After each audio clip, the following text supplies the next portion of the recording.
In this presentation, I want to give a brief introduction to the most basic usages of the genitive case in Russian.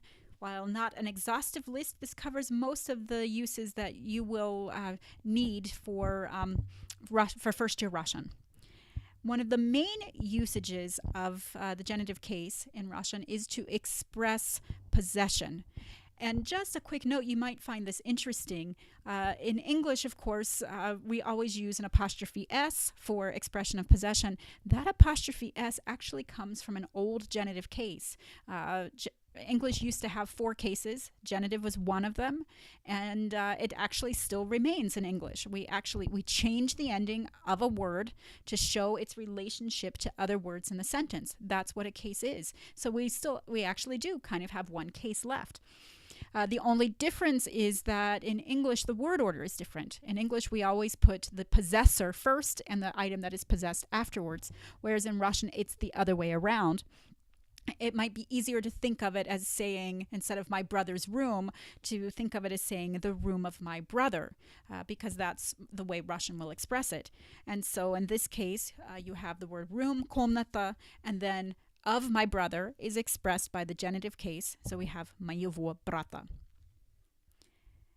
Also, in terms of possession, we can talk about having. And Russian's got a really unusual structure for having, for expressing having, whereas English and many other languages has a verb to have and then a direct object after it.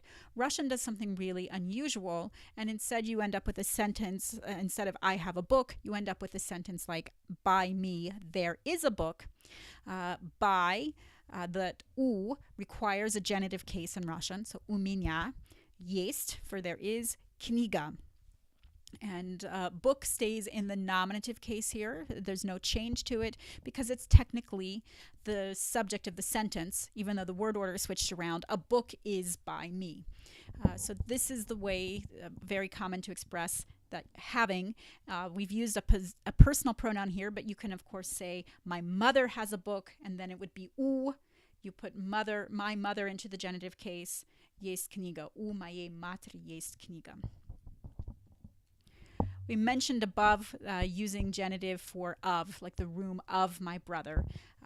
In Russian, of is expressed by the genitive case. It's a way of connecting 2 or more nouns, as in theater of opera and ballet, as you see here, which would be rendered in Russian as театр оперы и балета, or say department of psychology, факультет психологии. The second noun is in the genitive case. There is no preposition of. The genitive just expresses that.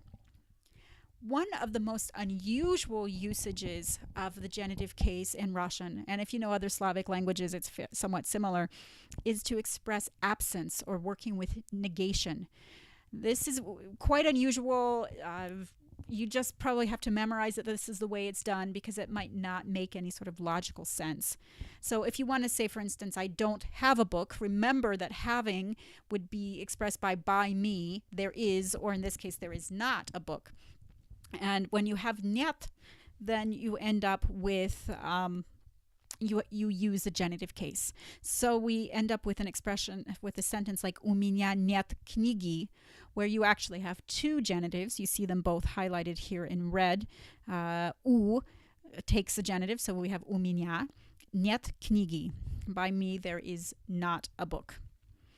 You can also use the genitive when you're saying that someone is not here or not at home.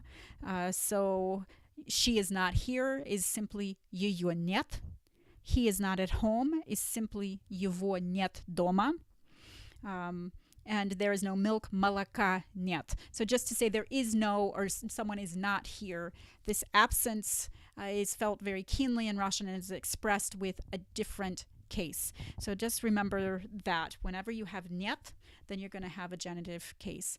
And I didn't put this in the slide, but do remember that we say у меня есть книга, but it's у меня нет книги. There is no such thing as у меня не есть. Не in есть kind of, you could think of it as contracting to нет.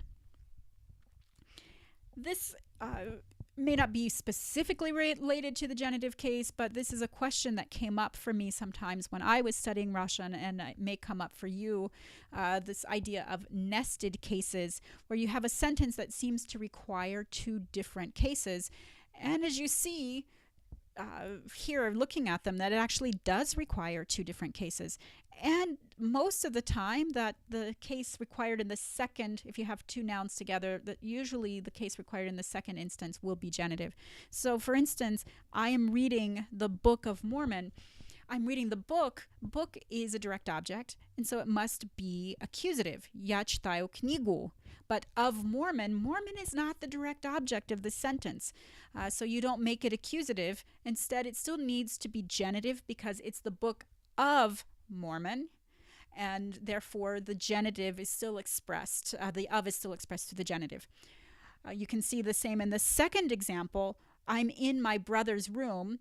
First off, remember we have to switch the word order around because English does it differently than Russian. And we have to say I'm in the room of my brother. In the room is location. That's going to be the prepositional case. So we have that here, я в комнате. I highlighted it in green to show the prepositional case. Of my brother, and then of my brother must also go into the genitive case. So you will see this a few times. Just keep that in mind, that you will have two different cases depending on what role the word plays in the sentence.